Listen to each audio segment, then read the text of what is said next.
ಪರಿಸರ ಮಾಲಿನ್ಯ ಆರೋಪಿಸಿ ಕಾಂಗ್ರೆಸ್ ಮುಖಂಡನಿಗೆ ಅಣಬೆ ಫ್ಯಾಕ್ಟರಿ ಮುಚ್ಚಲು ಆಗಸ್ಟ್ 9ರಂದು ಗ್ರಾಮಸ್ಥರು ಗಡುವು ಕೊಟ್ಟಿತ್ತು.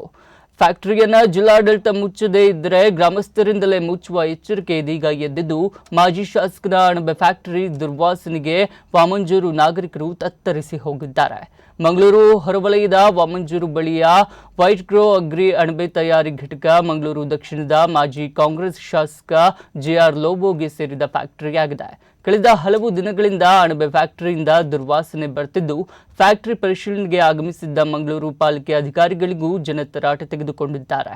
ಫ್ಯಾಕ್ಟರಿ ವಿರುದ್ಧ ಕ್ರಮ ಕೈಗೊಳ್ಳದ ಅಧಿಕಾರಿಗಳ ವಿರುದ್ಧವೂ ಆಕ್ರೋಶ ಇದೀಗ ಕೇಳಿ ಬಂದಿದ್ದು, ಮಂಗಳೂರಿನಲ್ಲಿ ಸುದ್ದಿಗೋಷ್ಠಿ ನಡೆಸಿ ಗ್ರಾಮಸ್ಥರು ಅಂತಿಮ ಗಡುವು ನೀಡಿದ್ದಾರೆ.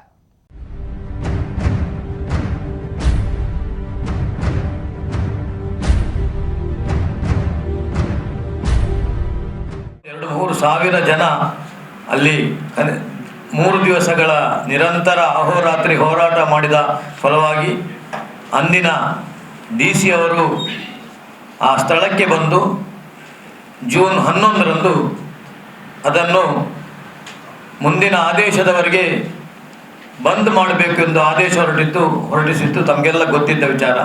ತಮ್ಮಲ್ಲಿ ಅನೇಕ ಜನ ಅಲ್ಲಿ ಬಂದಿದ್ದೀರಿ ಕೂಡ. ಅಲ್ಲಿ DC ಅವರು ಆ ಫ್ಯಾಕ್ಟರಿಯನ್ನು ಬಂದ್ ಮಾಡುವಾಗ ಕೆಲವು ಕಂಡೀಷನ್ಗಳನ್ನು ಹಾಕಿದರು.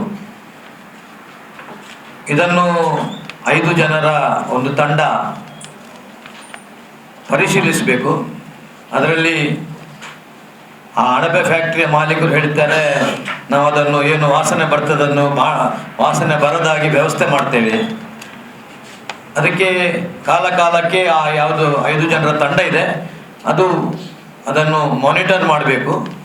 ಮಾತ್ರ ಅಲ್ಲ